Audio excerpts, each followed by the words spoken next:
Hi there and welcome back to Plow and Pantry. I'm Alicia if you're new here, and today I am showing you how I can green chilies. The Anaheim pepper plants are going crazy as I do every year. Those are what I use to make my canned green chilies. And I'm gonna be upfront honest that canning chilies or peppers of any sort is not my favorite thing. I find it a bit tedious because you have to char and peel them and then do all the stuff. But for the amount of green chilies we use and the fact that I have plenty of space to grow them organically and the amount they cost in the store and the fact that they usually come in BPA lined cans, it just makes it worth it for me. So this is the first batch of the season, but these are very prolific plants and I use these green chilies, both like plain green chilies, and I also make tomatoes with green chilies like homemade rotel. And so these go in a lot of things and I end up canning them all summer long. I went out to the garden and gathered some and rinsed them, and I got a medium-large basket full to start with today. And I start by chopping off the tops and pulling out the seeds. Now, I chop quite a bit off the top, and I know a lot of people might think that's wasteful, but between having chickens to eat them or places to compost them to turn them into soil and the amount of time it saves me as far as getting the main part of the seeds out with one chop, since I have such a prolific crop, I consider it calculated waste, so to speak. So I don't mind doing that. So what I do is chop off the top because that has about an inch to an inch and a half, because that has the main part of the seeds. And then I slice them in half long ways, and I try to slice them based on the shape of each pepper in a way that's going to help them lay the most flat, because I want as much skin exposed to the broiler as possible. These go on a cookie sheet and under the broiler to blister the skins.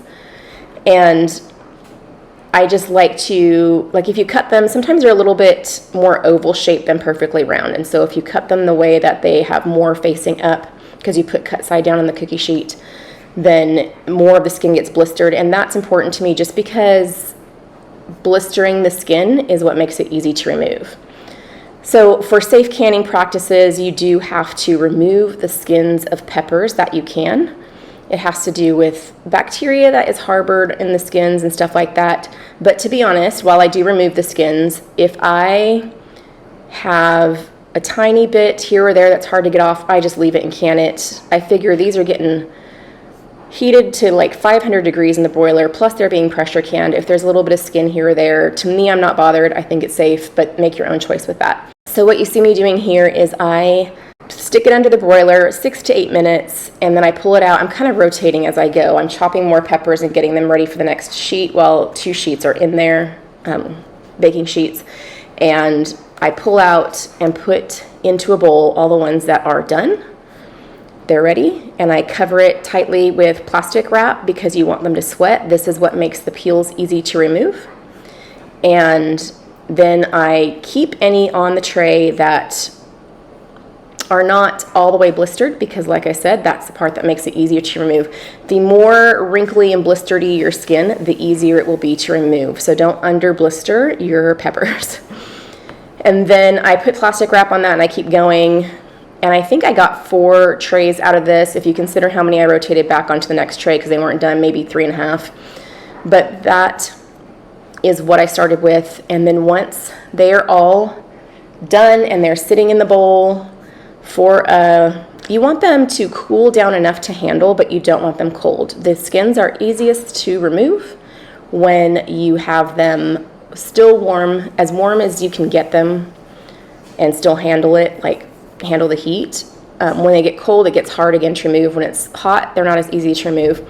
And just a little tip, I have found that if I can rub the skin so that it separates all along where I cut across the top, like straight across, then it's a lot easier to just peel the skin all the way down. So those are my tips for going and making the skinning process faster, is make sure as much of the surface of the skin is blistered as possible, steam them, and then try to get one wide cut area, kind of like a pull tab, to get the rest of the chili together.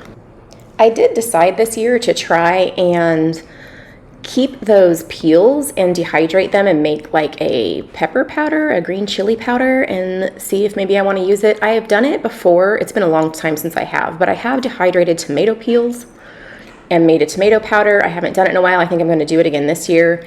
And I thought, why not add in a tray or two of the chili peels and see if I like those for flavoring anything up. And a quick note, a minute ago I had a towel over my bowl of peppers I was peeling, and I did that because they were starting to cool down too much. When you have a ton of peppers, they might get too cold to make them easy to peel, and so I put a towel on just to keep them warm and then took out a small handful at a time to peel and keep the others warm inside. So then I grabbed my jars. I do mostly 4-ounce jars because that's the size that most cans are and most recipes call for, so I like to have most of mine in 4-ounce jars. I got out 2 half-pint jars though, because sometimes I use 2 cans or 2 jars, which is 8 ounces, which is what those are, and that way I don't have to use as many jars or make as many batches. So I ended up, I think, using 6 of the 4-ounce jars and 1 of the half-pint jars. So I just got these chopped up, and in the jars, I do like to put mine in the jars chopped, not whole or halved. That's just how I use mine. I don't ever use the big pieces. And I pack not too tight. You're not supposed to pack peppers overly tight like some other foods, but I pack them loosely, semi-loosely, to the 1-inch headspace mark. There is most peppers require a 1-inch headspace. The 4-ounce jars require a 1/2 inch, but I need to cover them with boiling water, so I put the peppers to the 1-inch and the water to the 1/2 inch so that I'd have the right amount of headspace, but at the same time have them covered in water, and then pressure can these for 35 minutes. And that is how I can my green chilies. Thank you guys so much for spending your valuable time with me today. I hope you enjoyed this. I hope you learned something. And if you haven't already, I hope you like and subscribe, and I hope you join me on the next video. Have a great day.